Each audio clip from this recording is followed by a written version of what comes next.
Excellent. Hi, everyone. We'll give it a few moments for people to join.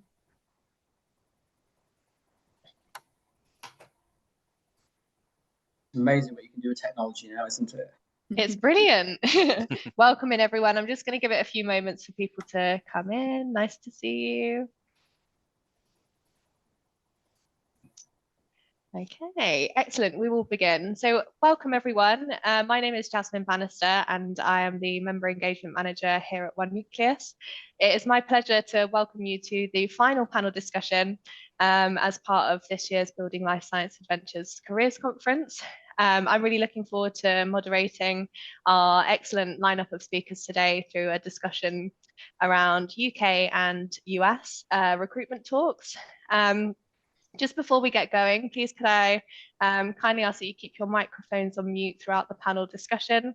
However, we do actively encourage comments and questions. We'd like it to be engaging. So if you do have any of those, please put them in the chat box, which you should find at the bottom of your screen. And you may have noticed already that the session is being recorded, and this will be available to watch via the app and on our YouTube channel after the session. Finally, we have enabled closed captions if you do require that accessibility. But that is it from me. I'm going to hand you over to our wonderful speakers to introduce themselves. Over to you, Jocelyn. Oh, hi. I'm Jocelyn. I'm working at CK Group, and I've been here for nearly 12 years. So I've actually recruited in the UK, in Switzerland, and now in the US. So yeah, kind of recruited in the clinical, preclinical area, kind of supporting clients, kind of, yeah, startups all the way through to global organizations with their recruitment needs. Yeah, and looking forward to taking part in the panel. Brilliant. Thanks, Jocelyn. Over to you, Russell. Yes, so I work alongside Jocelyn at CK Group. I've been here a bit longer. 21 years at CK. I'm now Associate Director of Business Development. So I'm very much involved in all parts of business development within CK. I've not actively recruited massively in the US, but I do have lots of involvement with, how we work over there, and obviously 21 years of working in the UK. So between the two of us, I think we kind of cover both bases on that front. So yeah. Thanks, Russell. Great. Thank you, Jess. Thank you. Good afternoon, everyone. My name is Geoff. A little bit about my background. I am currently a non-executive director of an executive search business called Compass, and I'm also the managing partner of a leadership assessment and development company called Newgrange Consultants. In my career, after starting out in the oil and gas industries, I've spent over a decade working in life sciences businesses, including a pharmaceutical business, a medical devices business, a biotech, and a company that licensed intellectual property rights between different companies. And I also worked in discovery research for a while. But probably the main reason why I'm on this panel is that in the course of my working life, as well as having had management responsibility for US teams from the UK, I've spent 2 periods of my working life living and working in the USA. For one period, which was a shorter period, I was in New Jersey, but then I had a 2.5-year spell living and working in Philadelphia, where I was the country general manager of a business with a team of 70 employees. So you had hands-on experience of both the formal aspects of being an employer in the US, but also the informal characteristics, the culture and the social aspects of being an employer in the USA. Deepak, could I pass on to you? Great, thanks, Geoff. Hi, everybody. Nice to meet everyone. My name is Deepak Singh. I am the Vice President of Global Sales and Marketing at a company called CN Bio, which is based in the Milton Science Park. Quick background on me. I've been in the life sciences space for about 32 years, started in technical, but very quickly found my niche in commercial. So went through from field sales to commercial leadership in a range of companies in the life sciences tool space. And yeah, so I would say in the last 5 years in particular, I've had involvement in recruiting heavily in the US, UK, and right the way across Europe and also Asia. I'm really looking forward to the discussion, and thanks to the One Nucleus team for inviting me. Brilliant. Thank you all. So as I've mentioned at the beginning, we'll be discussing the key differences between the UK and the US when it comes to recruitment, and what kind of influences people when perhaps they're looking for work and things like that. But before we begin, I have a question actually for our audience, and I was just wondering if you could share your thoughts in the chat box. I'd like you to comment, where would you at this very moment in time prefer to work? Would it be the US or the UK? If you could share your thoughts in the comment section, that would be brilliant. I'll open the chat and keep a look out. So if you're not familiar with Zoom, you can find it at the bottom of the screen. Excellent. Thanks, Katie. A moment. Thanks, Laura. So far the UK. Interesting. A few more moments. Yeah, interesting. Excellent. Thank you. UK for now, but have relatives in the US. Yeah, interesting. And elections, UK. In the US, we have one US so far. Excellent. Thank you for sharing your comments, and please feel free to keep posting them in the chat box. What we're going to do is have the conversation, and then we're going to come to you at the end of the session and see whether your thoughts have maybe changed or stayed the same. So I'm going to come to Geoff first, because I'm interested in your background, and I'm wondering if you can tell us a little bit more about that, and your experience of working in the UK and the US, and perhaps if you can share your thoughts on how the regulatory environment differs. Thanks, Jazz. I think it's an interesting thing to ponder, and I'm thinking about it in terms of my panel contribution, but also in terms of how would I have answered that question about where would I want to work. And having lived and worked in America, I think it's a wonderful opportunity if ever anyone gets it. It's a wonderful thing to do. I came back, but I think it's probably worth noting that there was a point at which I was very seriously considering whether I'd apply for a green card, whether I'd try to become an American citizen. You know, and it was an indication of the fact that it's in many ways a really, really exciting place. And from a distance, you inevitably form an opinion of something, because we see the US on the news all the time.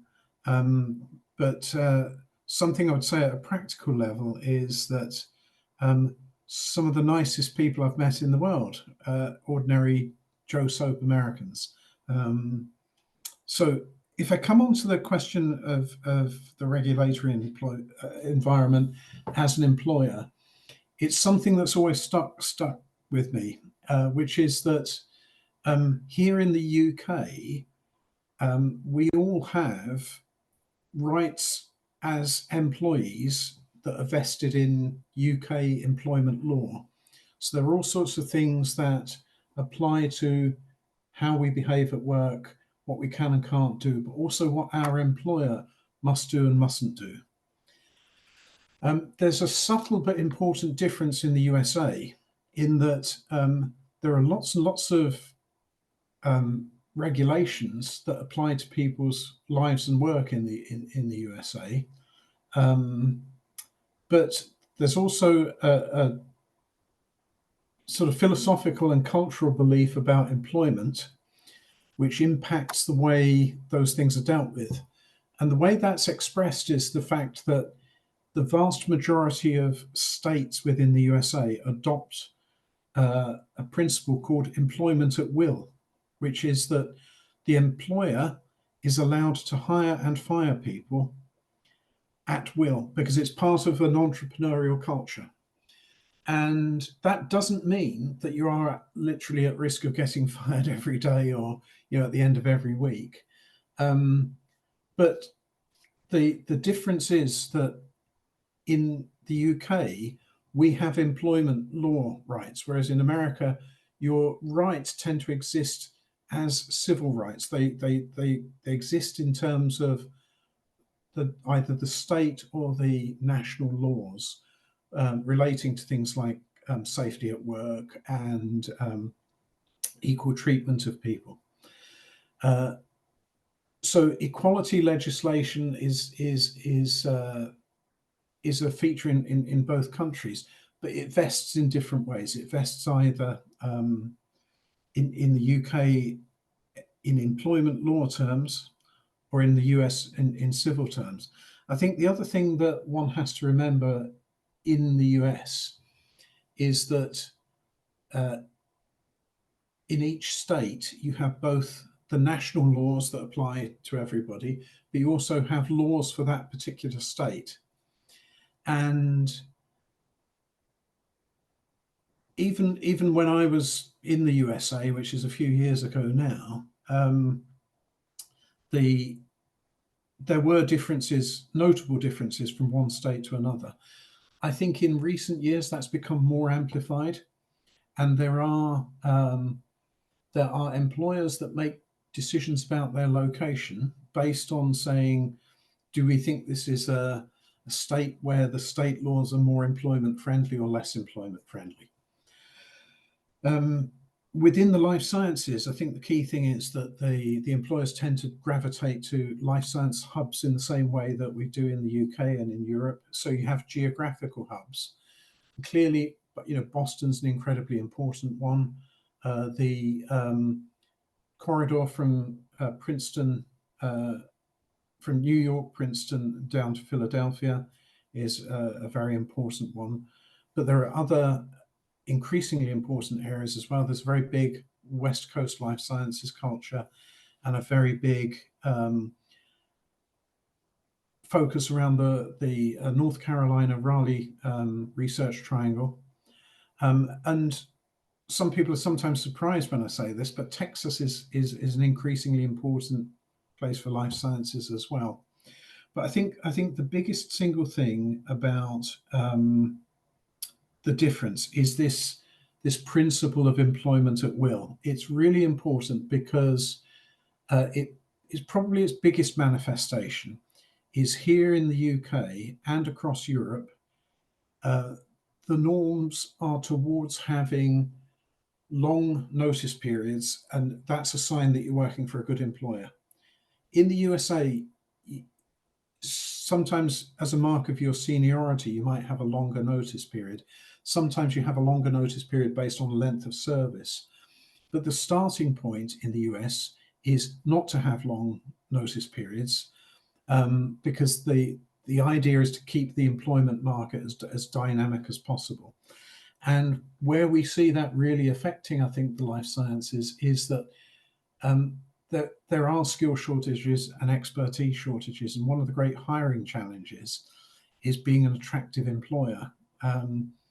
A big part of being an attractive employer in the USA is about making it an attractive place for your career to develop. But when the market is competitive, candidates are in a position to operate in what's effectively a seller's market and make choices about where they work. So I think those are probably the biggest things that come to mind for me in terms of the regulatory environment. Excellent, thanks, Geoff.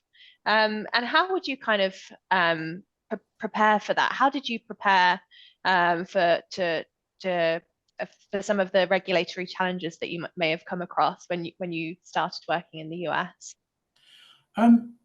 What I would say is anyone who's in an HR career or in a recruitment career, I wouldn't worry about it. I wouldn't sort of say, oh my goodness, I'm going to have to learn all these new things, because in many ways the principles are still very, very similar, which is good employers treat their employees well.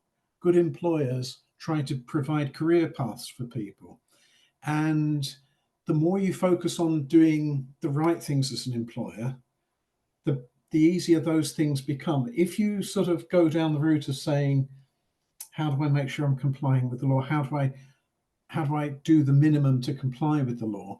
Then you're probably not focused properly. So I would say, don't worry about it is probably my first piece of advice. And the second piece of advice is everything you learn about being a good employer here broadly will apply in the US as well. The one thing I would also say, though, is be prepared for the fact that the differences that you'll encounter will seem sort of strange, intangible differences. And the old cliche that we are divided by a common language really does influence you, because when you go to another country where you have to learn a new language in order to live and work there, you realize you're in a completely different culture. Whereas in the US, you sort of can think that you're in England but with more sunshine, and you're in England but with people speaking in American accents. But the cultural differences are subtle and quite important. So those are things I think people should consider. But number one comment is don't worry about it. Thanks, Jeff. And recently, Jocelyn, you so as CK is expanding their offer into the US, and you're working with people more on that side of things. You recently spent some time over in Boston. Was it 3 months that you spent there? Could you tell us a little bit about that trip and why you did it? And then, Geoff, you touched on the cultural side of things. What kind of differences did you kind of pick up on? Yeah, I mean, yeah, I was there from kind of mid-September to kind of mid-December. So myself and a colleague went. I mean, the purpose was, I mean, CK's been going for over 30 years, and over the last kind of 4 or 5 years, we've been pushing the US side of things. And obviously, we were doing lots of this kind of stuff during COVID, but then kind of over the last few years, the face-to-face networking, meeting with clients and candidates and all that kind of stuff has become really, really important. So really that was kind of the aim of the short stint, was to go and meet with candidates and clients and attend so many of the networking events that they have. I mean, yeah, I mean, that's one thing that I can say about Boston. Firstly, I loved it. And I'm speaking, I guess, specifically about Boston here because that's where I spent most of the time. But I thought it was, yeah, great. I really enjoyed it. I mean, the whole environment kind of work-wise and personal-wise, I mean, yeah, really, really lovely place. But with regard, I guess, to like science directly, I mean, there were so many kind of networking events and things like that we were attending. I mean, we were kind of exhausted, obviously making the most of our 3 months there, but we had mass bio and so many kind of just free evening events that you can go and meet with, I guess, like-minded people, or yeah, lots of different kind of people. So, I mean, that was great. I mean, culturally, there are a few subtle differences. Like I say, I've worked in Switzerland, and obviously that's a lot closer, but I can say there's so many more kind of cultural differences between the UK and Switzerland in comparison to the UK and the US. But yeah, I mean, culturally, I'd say with regard to recruiting and kind of work and things like that, they're often a little bit more direct, I would say, maybe. And again, in comparison more to Switzerland, but still the UK, decision making and things like that is often a bit quicker. And the choices that they have over there with regard to everything, whether it's just going to get a coffee or jobs that they're applying for, things like that, they have so many different options, that's something that I think is worth kind of bearing in mind, yeah, when kind of going over there, recruiting, things like that, with regard, I guess, to how you're setting up your recruiting process and things. So just thinking about, yes, certain things which will, I guess, make you, yeah, one step ahead of other people, or at least on par with other companies that are kind of recruiting. I mean, I'm kind of leaning into my next question a bit there, Jazz, but I don't know if you want to. Yeah, no, go for it. I mean, yeah, part of my question was to, I guess, yes, highlight any expectations of the candidate, right? The kind of differences between the UK and the US. And what we've noticed from recruiting in the UK through to the US is there are candidates often are quite, sometimes they're honest with us and sometimes they're not, but they will say, oh, actually I've got 5 or 6 interviews ongoing at the moment and we need to kind of act fast in order to keep up with those other interviews. So what I'd say in terms of employers, and if you are looking to expand your team, it's really important to have like a set plan that's open and honest with the candidates so that they can manage their expectations in line with their other interviews, etc. So that, if you say, actually, I'm going to just hold off for a few weeks and go back to the board and get everything in order, you're going to unfortunately lose that candidate because they may have 2 other offers kind of coming in and they've got to make their mind up quite quickly, if that makes sense. Excellent. Thanks, Joss. And Deepak, are you seeing similar things from your experience with regards to the different behaviours? So my hiring experience has been in the sales and commercial space. So the first thing I should add is all salespeople, irrespective of region, geography, are generally a highly motivated set of individuals, right? By nature of the roles they're going to be. When I've hired candidates, irrespective of geography, what I've always looked for is the behavioural traits, the things that you cannot train, right? Things like how driven are they, how much ownership do they take, how self-starting are they? So all of those innate kind of traits, and also trying to get insights into what, from a candidate's perspective, is a non-negotiable behaviour, right? It's really important for an employer to understand what are those things that the principles they kind of abide to. When I look at behavioural traits actually and differences, it's interesting what Geoff said about the culture in the US and the regulatory side of at will, because in my experience, I would say is whether that's directly linked or not, but I've found that in the US, with the teams I've managed and the candidates I've hired, there seems to be a much more driven mentality and an ambition to succeed. And whether that's related to the fact that they feel there's a perceived greater risk because there isn't protection from an employment side.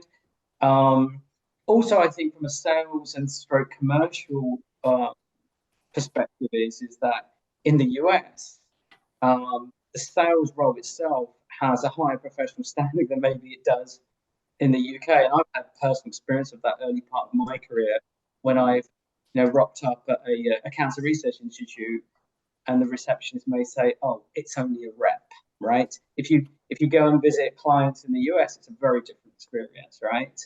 The other thing behavioral wise I found is that US teams tend to be a lot more driven by the incentives, by the perks, very much so. And the other interesting thing as well is that differences in behavior is, I think, in the UK and certainly in Europe, is there tends to be a much more healthier balance of disconnecting, right, from the pressures of work, right? If you're on holiday, you are on holiday. Whereas I've seen in the past where there's a perceived pressure never to be disconnected. Even if you have downtime, you always have to be kind of on the pulse. So I would say overall, those are the differences I've seen. Also from an employer's perspective, it's really interesting actually is if you have, for instance, a company that's based in the US, headquartered in the US, it's looking to start into Europe, it usually has to really think about the type of person it needs to hire in Europe, one that can work independently, and vice versa. If you're in the UK and you're looking to hire in the US for the first time, somebody who's actually potentially going to be able to cover a wide geography. So lots of different considerations there. Thanks both. So now I'd like to ask the panel, what kind of initiatives or challenges are present in promoting diversity and inclusion in the life sciences workforce in the UK compared to the US? Do I have any volunteers? Shall I start talking? Go for it, I've not talked yet. Anyway, hi. I mean, obviously, my background is more recruitment and business development, and our involvement on a individual level within the business on D&I has been through our HR team. But what we can see, especially in the UK, and I think this is mirrored over in the US as well, is that there's a keen diversity recruitment kind of program in place where people are going through extensive training and education to promote diversity and inclusion within the workforce. I think the two differ slightly depending on the locations. Obviously, within the UK, we've had Brexit, we've had things that have impacted how we attract talent to the UK, and the US, I guess, is a nation of people emigrating there to make their fortune, kind of thing. So there is slightly different, I guess, kind of areas to look at in that sense, in terms of how we embrace new talent coming in.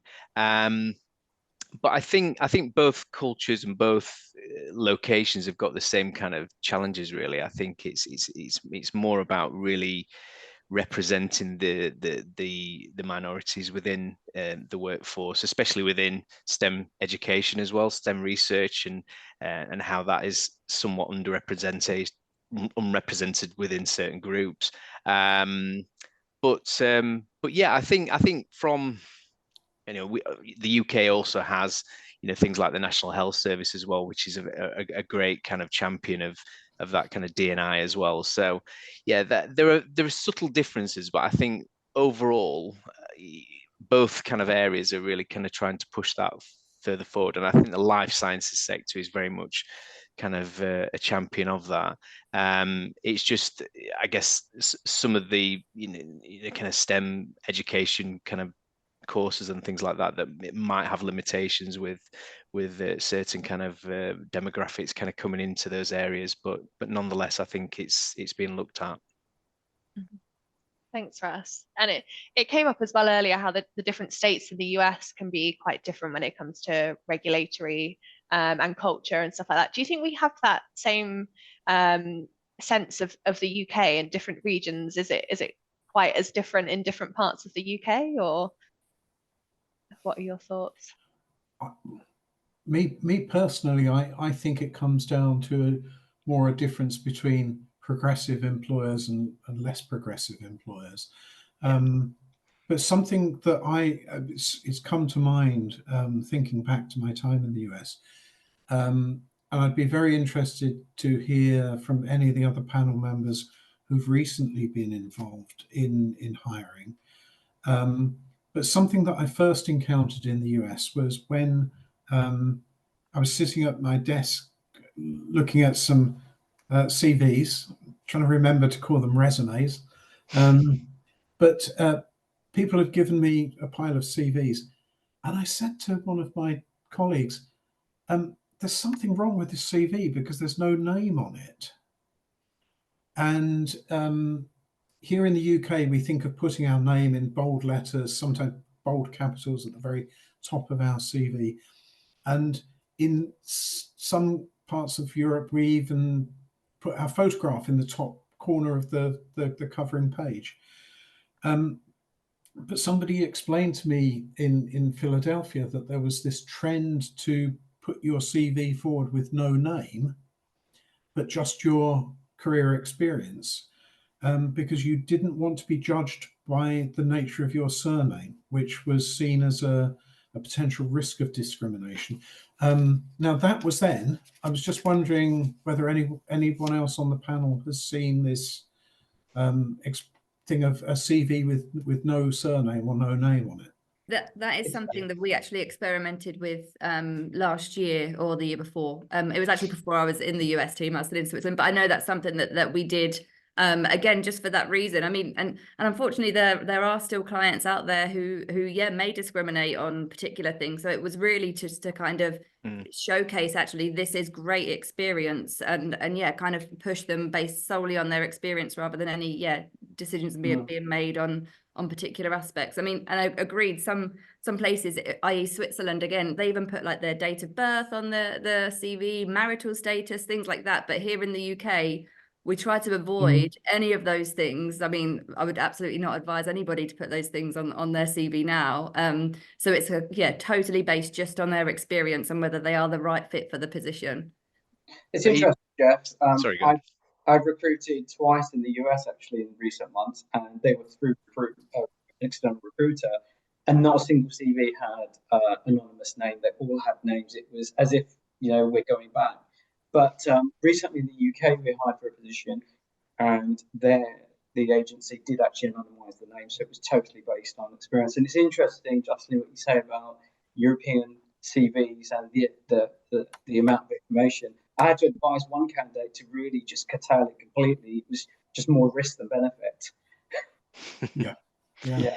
I think there is a slight danger of kind of overdoing it though as well, isn't there? Because I think, you know, there became a point, I think, with what Jocelyn's mentioning there, is that we came to a point where it's like, well, yeah, you can remove the photograph, you can remove the name, and you can remove the date of birth, but then people start looking at the work history and how long you've worked for, and whether, you know, when you were at university and things like that, and indirectly it can work out what your age is, and then that becomes an age thing. So I guess there is I totally agree with it, and I think we tested it, and we definitely found that there were positives for it, but there's a I guess there's a limit of how far you can kind of go with that before you start removing everything from the CV, which ultimately is, you know, what you want to read. Really, you want to read what people have done, and and maybe how long they have done it, even though that might not be, you know, the way forward kind of thing.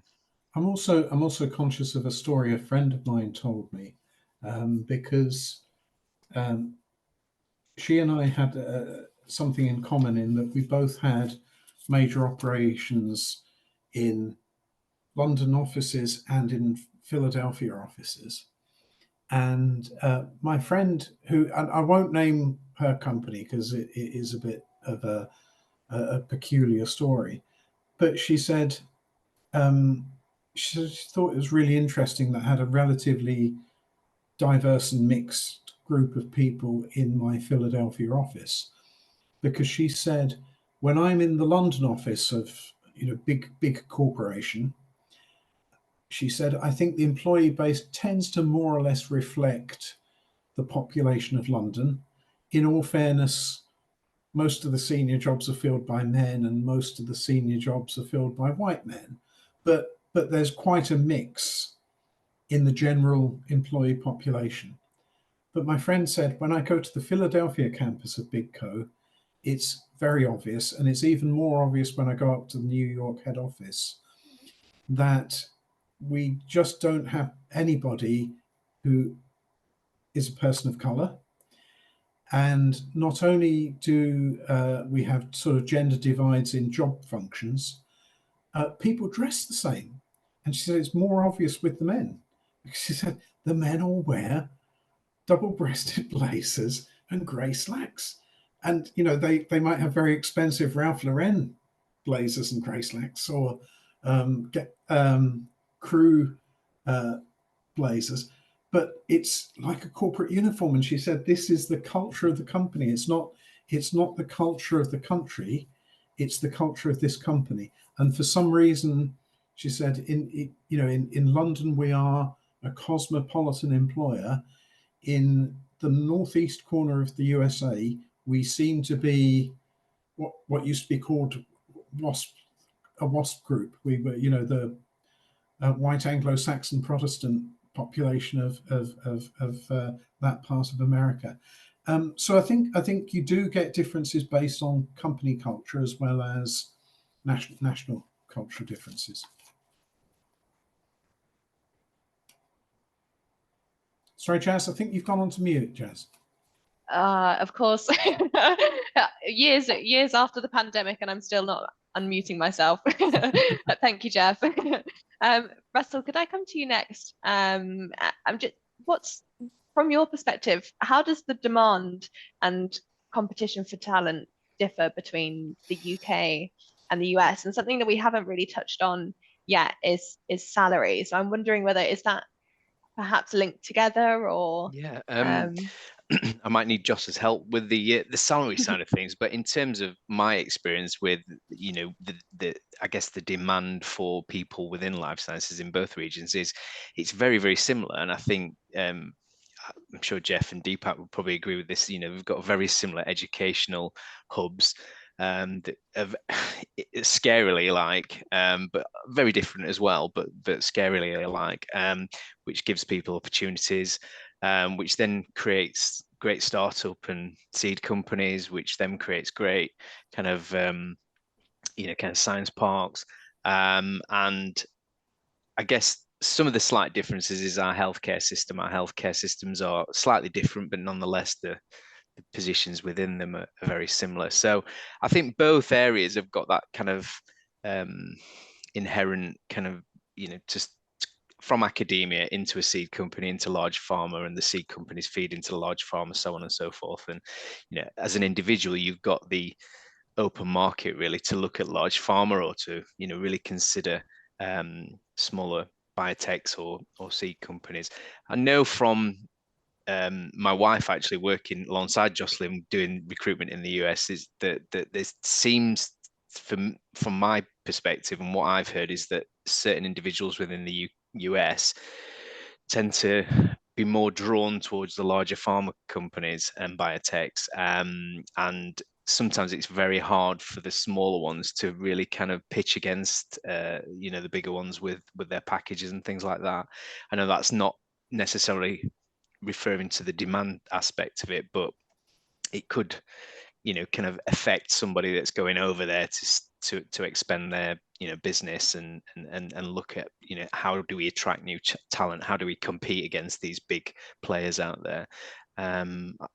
In terms of salary, I'll let Joss answer that, because I think, you know, she's been working more closely there. But my guess would be that they're kind of worlds apart in a sense. But it's very much a different way of life.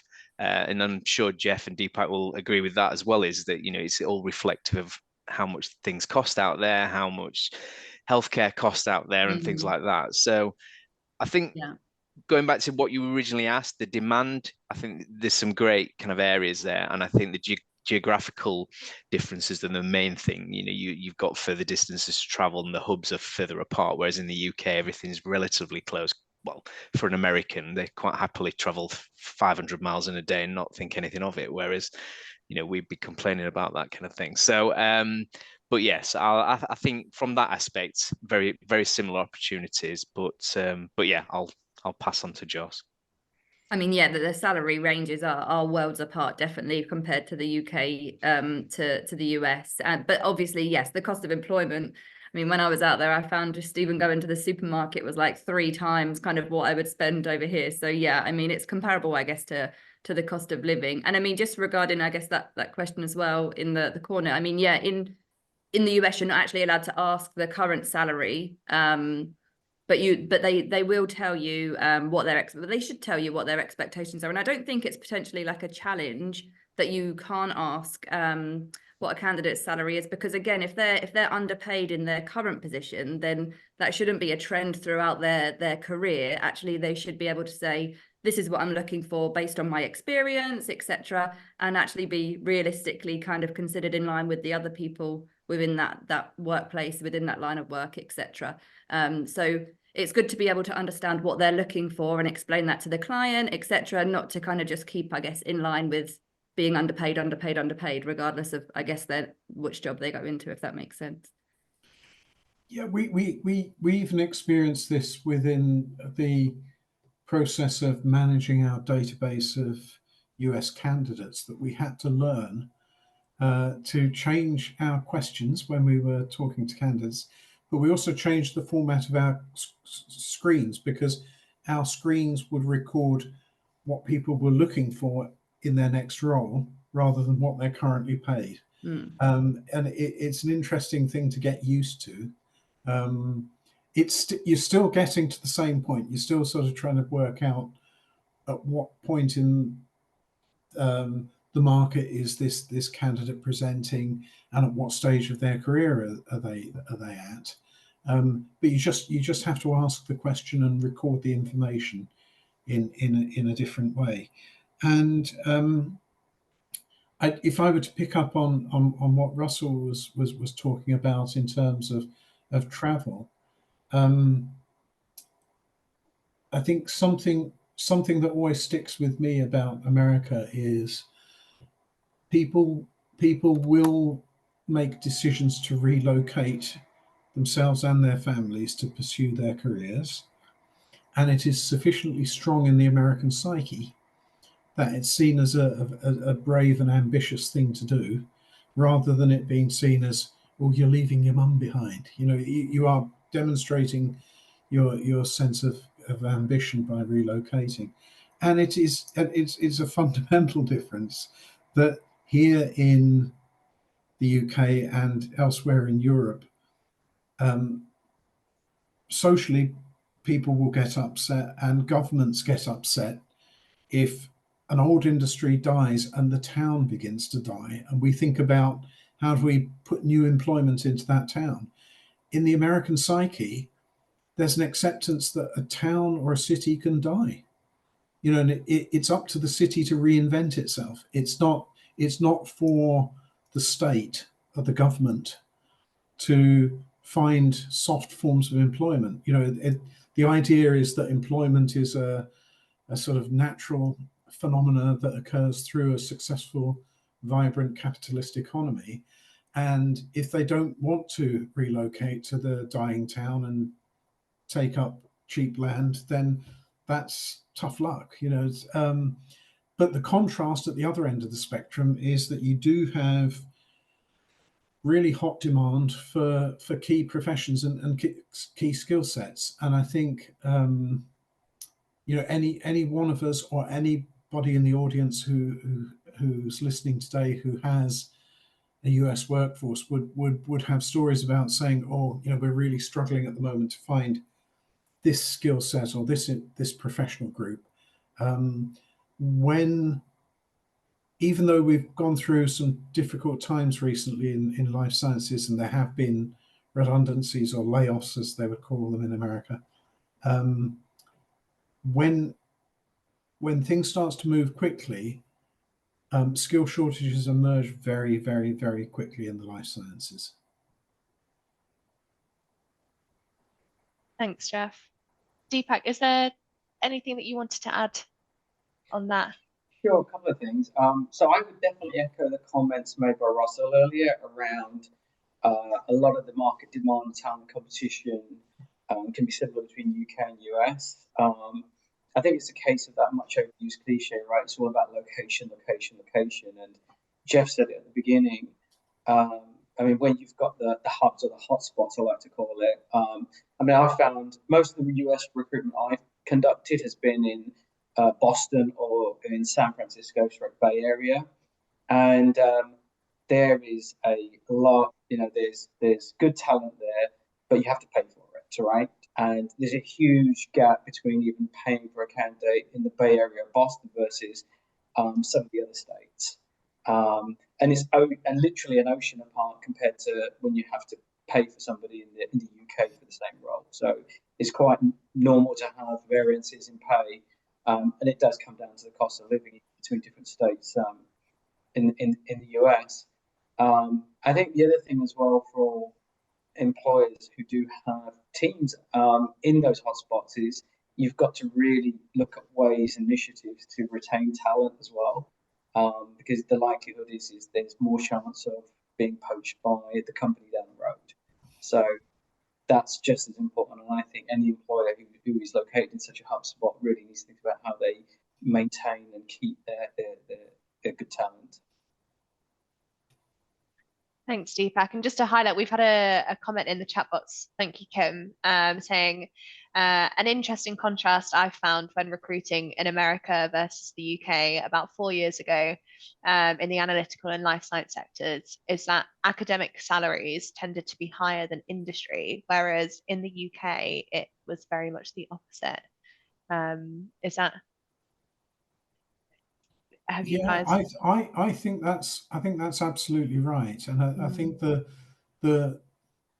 fundamental reason behind that is that in the UK, there's more of an adherence within the academic sector to academic pay scales that cover the entire sector.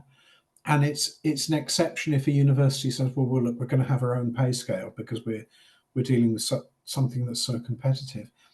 In the US, the universities exist as independent institutions. They're not-for-profit institutions, but they are not state bodies. So they have whatever salary structure they need, and in some cases they are very competitive. And I think Kim's point was about analytical and life sciences sectors. I've seen that with people who are in discovery research, but I've also seen it for people who are in technology transfer or venture type roles, that somebody who is perhaps the technology transfer person or the venture BD person for the university can actually be on a really impressive compensation package. Thanks, Jeff. So I'm going to move on. I'm conscious of time, to kind of education and the talent pipeline. And Jeff, what are the kind of key differences between the education systems, and how does that perhaps affect recruitment? I think I'm conscious that my answer to this may actually probably betray my biases and my misunderstandings of aspects of the US system. But one thing that always struck me is that at the top end of the American structure, if you are hiring people from Ivy League universities or famous name state universities, some incredibly talented people who've built their academic credentials with world-leading research. But at the other end of the spectrum, as an employer, if you are thinking about your support staff, your administrative staff, your services staff, and so on, I had to learn when I was in the USA not to misunderstand people when they said, I've got a college education, or I'm still at college, I'm going to college. Because one of the things that, and this is oversimplified and is probably betraying my prejudices as well, I think the top end of the American structure is really, really impressive. But I'm also struck by the fact that you can leave the American education system at a relatively early age and actually have real limitations around your literacy and numeracy. But equally, you can be in your 30s and 40s and say, I'm going to college, I'm still studying for my degree, because you are accumulating credits at college towards a liberal arts degree, and you will eventually have on your CV that you have a university degree, but it would be something that you've assembled over many, many years. I think the rather than focus on the negatives, though, I think what's really telling is that the top end of the American university structure is incredibly impressive. Mm-hmm. And how does that maybe affect recruitment when it comes to recruiting people? I think it's a very good basic credential to have on your resume. Mm-hmm. If you can say, I went to Wharton, or I went to Harvard, it's like having an Oxbridge education here. It's incredible. But Russell or Jocelyn, I mean, you've been looking at US CVs or resumes all the time. I mean, what are your thoughts on that? I mean, yeah, well, we get many kind of companies coming to us that are looking for actually just the top end of the universities, things like that. So, I mean, yeah, it was kind of, I guess, getting your head around it. And yeah, I just think, well, university kind of experience is key. Some of the top unis there, yeah, the kind of employers are looking for, I guess, that kind of experience, those top CV, the top kind of universities on their CVs, really. Yeah. I think it also it depends on where the company are as well. I mean, if you're Cambridge based in the UK or Oxford based in the UK or Boston based in the States, then you're automatically going to want the cream of the crop, aren't you? So it kind of sends you down a recruitment kind of pathway that might not be realistic for what you're actually looking for. So, you know, it can, and also if you've got that on offer, then great, you know, go for it kind of thing. But it does make it hard. Again, it brings it back to the opportunities for smaller companies to whether they can attract the same talent really as well. So brilliant. So eventually, obviously, when they've recruited this amazing talent from the top universities, what is career mobility like in the US, and how does it differ and compare with the UK, Joss? I think, I mean, career development, mobility, etc. I mean, in comparing from the UK to the US, I just see it. The US is kind of a different level, to be honest. Just in terms of how quick I've seen careers like progress, things like that. I mean, I think that's probably massively, down to the density, and as we've touched on before, kind of notice periods and things like that. Things can change really rapidly in the US. I mean, in Kendall Square, kind of a really key area in Boston, there's about 120 plus companies in just 1 mile kind of road, basically. And in Boston, there's over 1,000. I mean, just in that one particular area, not even kind of considering kind of the California, San Fran area, the West Coast, Texas, as Jeff mentioned, etc. I mean, the possibilities there are kind of, endless. There's always kind of new biotechs coming up. So I mean, they're well connected. If they are kind of feeling fed up because the current company hasn't, like Deepak mentioned, kind of hit their kind of career development kind of aspirations, kind of put in place a clear kind of path for progression, then actually it's relatively easy to kind of look down the street, literally, and find some other companies that can offer that kind of next step in their career development, etc. So yeah, I think. Career development and mobility is kind of comparing the US to the UK. I'd say in the US they're very much kind of able to make quick decisions, able to kind of progress, able to move on to their next challenge after a few years if that's what they're looking to do, and kind of develop. So I guess as an employer, it is really important to think about those things. So not just kind of the here and now, but actually the future. And if we want to keep this person engaged, then where can they go, and be really kind of open and transparent with them and say, look, this is our plan, this is where we're going, this is where the company's going, and this is where we see you going. So just to kind of keep them engaged and make sure that is kind of addressed every so often, not just said and kind of forgotten about, because the mobility and kind of the opportunities there are really, really close by, basically. I think going back to what Jeff said as well about, you know, the kind of employers being able to hire and fire, it works both ways as well. And from an employee perspective, it gives you the opportunity to really kind of push your career forward and not being held into a long notice period, and being able to look at the best opportunities you can possibly achieve. And totally agreeing with what Jocelyn said, because obviously I've not worked as closely as she has within that area, but the density of company and opportunities out there, it just, the two together just inevitably speeds up the process in the US, rather than it being like the UK, which is a lot slower and a lot more thought out and a lot more considered, and a lot more kind of, oh, can we compare this person against some more people, because we're not quite sure. It's very, you know, kind of fast paced, and I know, you know, Jocelyn's a master of it now, but when we all kind of started dealing with the US market, having worked in the UK for such a long time doing recruitment, it was a bit of a, you know, blew the mind kind of thing in a way, doesn't it? So yeah. Brilliant, thank you. We've had a couple of questions come in the chat, so I'm keen to get to those before we have to close. So the first one is from Laura, thank you, and it says, hi, just to expand on what you were talking about before, as recruiters, do you have companies that will discard CV applications because they will only look at candidates with Oxbridge or Harvard, etc. qualifications? How common is this in the biotech industry?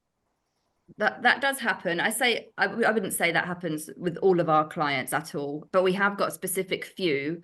We're working with one at the moment that will only consider the top 100 universities throughout the whole of the world, which again, if they can't sponsor, that's quite limiting for just looking for candidates in the US or already kind of have like a green card or something like that. But I mean, we would try to kind of steer against that, really, because again, in terms of diversity, etc., I mean, for any reason a candidate might not be able to move to the top university or might not be able to kind of afford the top university, but they've still got some really good kind of ideas. They're still really clever, they're still really experienced within the industry. So we try to kind of say to steer away from that, because again, you're limiting yourself. You're not creating that diverse workforce if you are just saying, oh, we'll only consider from the top however many universities. It's really about experience, life experience, of course, knowledge in the area, but yeah, just kind of expanding, I guess, your workforce there. But we unfortunately do get some clients that will look for just specific universities.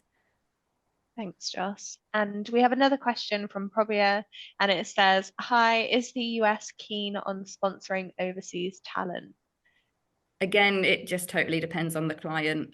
So you can get some big pharma companies who absolutely have the budget and the kind of all the licenses or whatever it is to sponsor, but you might get the smaller companies who can't afford to do that. So I mean, same as in the UK, really. It just totally depends on the site, like the company, their ability, their budget, all of those kinds of things. Yeah, and I think if I were to comment on that, I can give you two anecdotal things. One is, as an employer, if you are determined to hire somebody who has a specific set of expertise, you learn the art of crafting the job spec and the person spec so that you hire the person that you want to hire, even if that means they're coming from outside the local jurisdiction. And that, I think, applies in the UK as well as in the USA. The other anecdotal thing is I have a nephew who has recently completed his doctorate. He wanted to explore career opportunities in his particular field. He's a plant biologist. And very, very quickly, he found that he was getting job offers from the USA as well as getting them here in the UK. So I think employers are smart, and employers work out whatever the regulations are. They work around the regulations in order to find ways to hire the talent that they're looking for. You'll always hear the negative stories. You always hear about barriers to entry, but employers are smart people. Brilliant. Thank you. And thank you so much for sharing your insights. I'd like to just finally come to each of you if you'd be willing to share your thoughts on what you think the future for recruiting in life sciences looks like in the UK and the US. Are there any kind of emerging trends that you might predict for the future? I'm going to come to Deepak first. I'll say one word. It's going to continue to just be awesome. Very good. We like that. And Joss? I mean, yeah, I think it's just going to continue to grow and be super busy, I think. I mean, yeah, there's lots of kind of growing companies and growing kind of, disciplines and things like that. I mean, yeah, just, I guess, watch this space. Brilliant. And Russ? Yeah, I think employers need to look at skill-based hiring as well. I think there's going to be a potential skills gap in a few years' time if we don't address that, especially within manufacturing in the UK and maybe so in the US as well. So I think it is about qualifications. It is about where you've studied and maybe what your postdoctorate was as well, but also skill-based for those kind of lower level roles really that are essential as part of the industry really. Mm-hmm.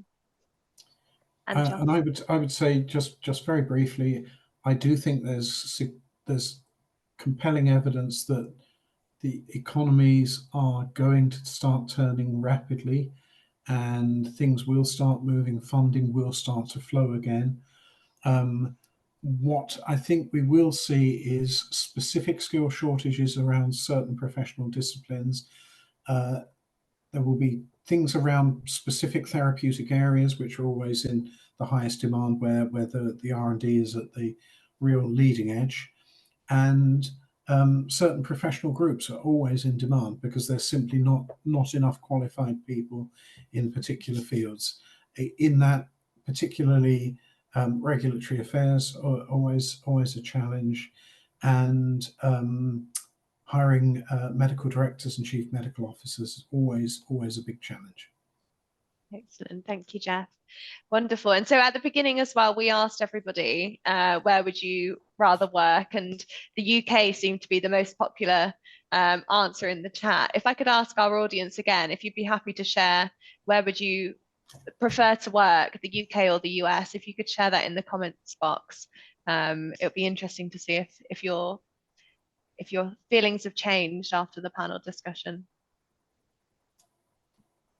Just whilst people are typing, I did think about how would I answer that if the panel were allowed to answer, and my genuine answer is I'd be very happy in either location. Having experienced both, it's exhilarating. Brilliant. Interesting. We have the US is the most popular at the moment. We've got any. If I didn't have children, then the US, but the UK for now. Yeah, it's things like family and can impact decisions, and excellent, wonderful. Well, thank you again to our wonderful panel, and thanks everyone for listening. Please don't go anywhere, because we are about to announce the winner for the Life Sciences Inspiration of the Year Award. It's been a pleasure to moderate today's panel. So thank you all so much, and looking forward to hearing the winner. So just if you bear with us for just a moment, we're going to have a handover from our panel, and I'm delighted to welcome Tony Jones, the CEO of One Nucleus, who will be introducing the award. Thank you. Thanks, Jazz. Thanks all. Thanks, Jazz. Thank you. Thanks very much. Jess. That's great. Hi, everyone. Thanks for all the contributions from the panelists over the last 2 days, which I think have been a really good 2 days of good advice, good just sanity checking amongst employers and career builders. I guess the messages I've taken away is that there's a role for everybody. So just because you're neurodiverse or you feel like you shouldn't be there, you're not an imposter, don't feel like you shouldn't be there. Social media's got that growing role, but fundamentally this is all about really building great teams and working with other people and collaborating and being inspired. So thanks to all the panelists and our supporters, and of course Mona Lisa and colleagues at One Nucleus for pulling this together. But the last thing for me to do before we go is to have the pleasure of announcing the winner of the Life Sciences Inspiration Award, which is this is all about inspiring other people around you, this award. And I think sometimes that happens day in, day out in environments where it just doesn't get noticed. But it's really important that we do recognise not just, I don't know, inspirations and role models we can all choose off telly or even out of our own families, but actually people that you work with, because that's where a lot of your energy comes from. So I'm delighted to announce, after all the online voting, that the winner of this year's award is Angelis Iscati-Nebot from Sendia. If Angelis would like to come onto the screen. There we go. Congratulations. Well done. Thank you so much. And thank you to the One Nucleus team for making all this happen. It's been really interesting. I've really enjoyed it very much. And well, I mean, I'm thrilled and so excited about this, about winning this. I was not expecting this. So thank you so much to everyone who has voted for me and the team who had made this happen. I think that I'm a good example of integrity, cultural differences, going here and there. So yeah, thank you. I'm so nervous, sorry. I think, it's very well deserved, and clearly from your nomination, but the comments and the votes you've received to win, you're very much appreciated by the people around you, because if we don't have people who inspire others, then we don't have great teams, we don't have great performances, and ultimately we don't have translation of great science into better medicines for patients. So I think this all goes into the system really well. So thank you for doing what you do and inspiring others. And I think for everyone else, that concludes BLSA 2024. Thanks for all your attention and input. And we'll see you all soon. Thank you. Thank you. Bye.